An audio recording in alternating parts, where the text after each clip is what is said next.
पंजाब के मुख्यमंत्री भगवंत मान ने प्रेस कॉन्फ्रेंस कर अपने 10 महीने के कार्यकाल का ब्यौरा सौंपा और कहा कि पंजाब में अब तक 30,000 से ज्यादा करोड़ का निवेश हो चुका है। वहीं विपक्ष पर निशाना साधते हुए कहा कि पंजाब में निवेश के बारे में कोई पूछेगा तो उस जगह का पता देकर पूरी जानकारी दी जाएगी।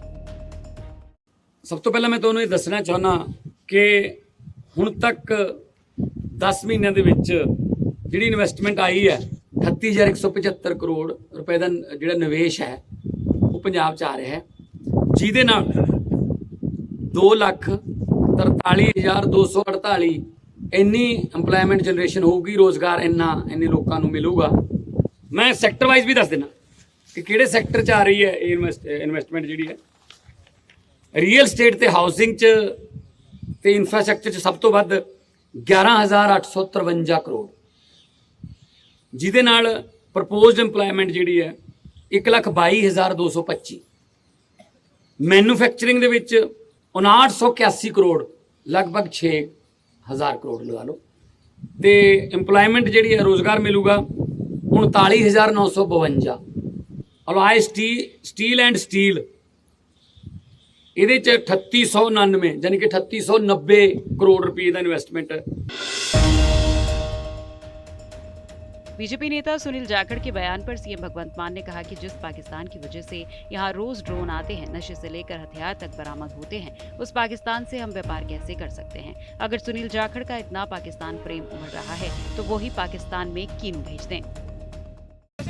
देखो ये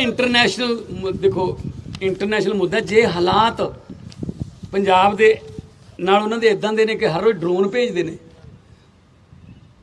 तुसीं व्यापार की गल करदे हो, वो किहड़ा वो जहर का व्यापार कर रहे हैं साडे नाल। हर रोज़ ड्रोन, हर रोज़ पिस्तौल, हर रोज़ ड्रग, तो उन्हां नाल असीं फिर व्यापार खोल के की करांगे। पाकिस्तान की इकोनॉमी तो वैसे भी तुहानूं हालत उत्थे पता की हालत होगी। अज सुनील जाखड़ साहब ने कहा, कहंदा उन्हां दी मदद करो, ठीक है ना। सो जाखड़ साहब क्योंकि नाल लगते हैं बोर तो परले पासे, उन्होंने को तुसीं किन्नू भेज लो, उतों भेज जाते हैं। सो इस करके जिहड़े कंट्री नाल साडे संबंध ही ठीक नहीं है, जिहड़ा कंट्री सानू हर रोज़ मारन वास्ते, साडे नौजवान नूं मारन वास्ते जहर भेज रहा, स्लो पॉइजनिंग भेज रहा, असीं उन्हां नाल व्यापार करके की करांगे। साडे कोले होर बहुत कुछ है, पूरी दुनिया खुली है पंजाब लई, असीं उन्हां नाल एग्रीमेंट करांगे ते पंजाब नूं खुशहाल बनावांगे। पंजाब के मोहाली में कौमी इंसाफ मोर्चे ने विरोध प्रदर्शन किया। इस दौरान प्रदर्शनकारियों ने बीच सड़क पर बैठकर नारेबाजी की। वहीं इस दौरान पुलिस के जवान भी कड़े बंदोबस्त के साथ नजर आए। बता दें कि इससे पहले भी मोर्चे ने प्रदर्शन किया था। पंजाब से आम आदमी पार्टी के राज्यसभा सांसद राघव चड्ढा ने बीजेपी पर जमकर निशाना साधा। उन्होंने कहा कि जब बीजेपी विपक्ष में थी तो अरुण जेटली कहते थे कि संसद का विरोध लोकतंत्र के पक्ष में है, और सुषमा स्वराज कहती थी कि संसद को नहीं चलने देना भी लोकतंत्र का ही एक रूप है। ऐसे में आगे उन्होंने कहा कि बीजेपी इन बयानों को याद रखे और विपक्ष की आवाज दबाना बंद करे। देखिए, मैं सबसे पहले भारतीय जनता पार्टी के नेताओं को याद दिलाना चाहता हूं कि जब वो विपक्ष में थे, जब उनके लीडर ऑफ ऑपोजिशन राज्यसभा और लोकसभा में हुआ करते थे, तो वो उस समय की यूपीए सरकार को सदन में घेरते थे, प्रोटेस्ट भी करते थे, और जब जब उन्होंने अपनी कोई मांग रखी, जेपीसी को कॉन्स्टिट्यूट करने की मांग हो, कोई जांच कमेटी बिठाने की मांग हो, उन सारी मांगों को लेकर उन्होंने उस समय अपनी आवाज बुलंद करी। और मैं आपको बताना चाहूंगा उन नेताओं ने क्या क्या कहा। अरुण जेटली साहब, जो राज्यसभा में लीडर ऑफ ऑपोजिशन होते थे, उन्होंने जनवरी 2011 में कहा, parliament's job is to conduct discussions, but at many a time parliament is used to ignore issues, and in such situations obstruction of parliament is in the favour of democracy, therefore parliamentary obstruction is not undemocratic. Jaitley साहब ने फिर अगस्त 2012 में, जब उनकी JPC की मांग ठुकराई गई लगातार उस समय की सरकार द्वारा, फिर कहा, there are occasions when obstruction in parliament brings greater benefits to our country. Our strategy does not permit us to allow the government to use parliament without being held accountable. We do not want to give the government an escape route through debate. उस समय लोकसभा में विपक्ष की नेता हुआ करती थी सुषमा स्वराज जी। उन्होंने 7 सितंबर 2012 को कहा, not allowing parliament to function is also a form of democracy like any other, यानी कि पार्लियामेंट को स्थगित कर विरोध दर्ज कराना भी एक लोकतांत्रिक हथियार है जिसका हम इस्तेमाल कर रहे हैं। जम्मू कश्मीर विधानसभा सीटों के परिसीमन को चुनौती देने वाली याचिका को सुप्रीम कोर्ट ने खारिज कर दिया है। बता दें कि सुप्रीम कोर्ट ने केंद्र सरकार के परिसीमन की प्रक्रिया को सही ठहराया। सुप्रीम कोर्ट की जस्टिस अभय एस ओका की पीठ ने यह फैसला सुनाया है। श्रीनगर के वकील हाजी अब्दुल गनी खान और मोहम्मद आयूब मट्टू ने याचिका को दाखिल किया था, जिसमें दलील दी गई थी कि परिसीमन में सही प्रक्रिया का पालन नहीं किया गया। केंद्र सरकार, जम्मू कश्मीर प्रशासन और चुनाव आयोग ने इस दलील को गलत बताया था।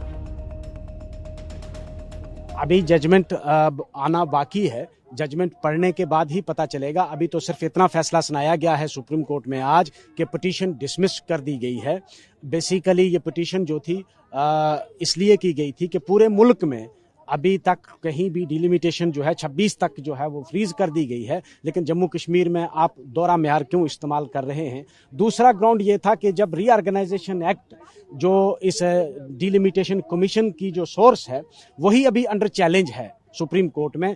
तो अभी ये फैसला आने के बाद हम इस फैसले पर पढ़ेंगे, इसको गौर करेंगे, उसके बाद हम आगे रणनीति क्या करनी है तय करेंगे।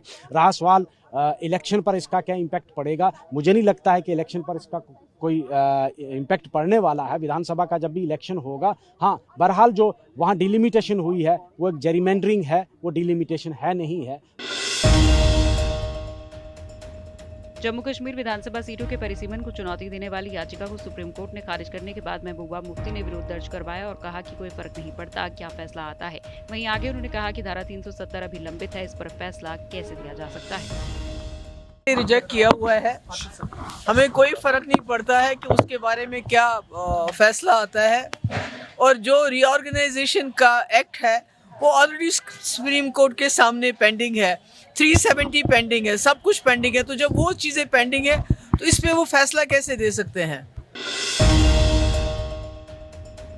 जम्मू कश्मीर में अपनी पार्टी के अध्यक्ष अल्ताफ बुखारी ने विवादित बयान देते हुए कहा कि उनकी पार्टी बाहरी लोगों को इस केंद्र शासित प्रदेश में बसने नहीं देगी।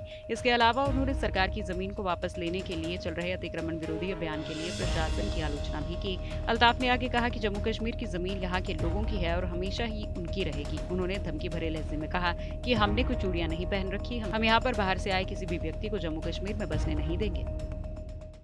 पता नहीं यहाँ क्यों ये हमें खाली डंडा ही दिखाना चाहते हैं, ये डंडे से ही हमें सब कुछ दिखाना चाहते हैं। क्या करेंगे ये 5-5 मारले लेके ये किसको लाएंगे। और जो ये एक इंप्रेशन दिया जाता है, मैं आज लोगों को एक चीज़ बता दूं, एक भी वासी को जो जम्मू कश्मीर का नहीं होगा हम बसने नहीं देंगे। चाहे जम्मू कश्मीर में जितनी पुलिस है उसको ये लगाए उनके सिक्योरिटी के लिए, यहाँ कोई भी गैर रियासती बाशिंदा रह नहीं सकता है हमारी इन जमीनों में। अल्ताफ बुखारी के विवादित बयान के बाद बीजेपी ने पलटवार किया है। पार्टी के नेता कविंदर गुप्ता ने कहा कि जम्मू कश्मीर भारत का अभिन्न अंग है और इस तरह के बयान देना बुखारी को शोभा नहीं देता। आगे उन्होंने कहा कि जम्मू कश्मीर में जो टूरिस्ट आते हैं उन्हीं से यहाँ की अर्थव्यवस्था चलती है, ऐसे में उन्हें अपने बयान को वापस लेना चाहिए। जम्मू कश्मीर अपनी पार्टी के अध्यक्ष अल्ताफ बुखारी ने जिस प्रकार कहा है कि बाहरी लोगों को नहीं आने देंगे, भाई जम्मू कश्मीर भारत का अभिन्न अंग है और अब तो धारा 370 भी टूट चुकी है। इस प्रकार की बातें करना मुझे लगता है आपको ना तो शोभा देता है। आपने ही धारा 370 का भी समर्थन किया था। एक भारत श्रेष्ठ भारत का जो भारतीय जनता पार्टी सरकार का एक नारा है, यहाँ पर आज जम्मू कश्मीर में बाहर से टूरिस्ट आता है तो उसी के कारण से हमारी इकोनॉमी चलती है, ये मानना चाहिए। आप एक जिम्मेवार आदमी हैं और मुझे नहीं लगता कि इस प्रकार की भाषा बोल करके शायद कुछ लोगों को अच्छी लगती होगी, लेकिन कुल मिलाकर के देश हित में नहीं है। जम्मू में कश्मीरी पंडित कर्मचारियों ने विरोध प्रदर्शन किया। कश्मीरी पंडितों ने राजभवन के बाहर घेराव कर प्रशासन के खिलाफ हल्ला बोला। इस दौरान कर्मचारियों का कहना था कि उन्हें रिलोकेट किया जाए।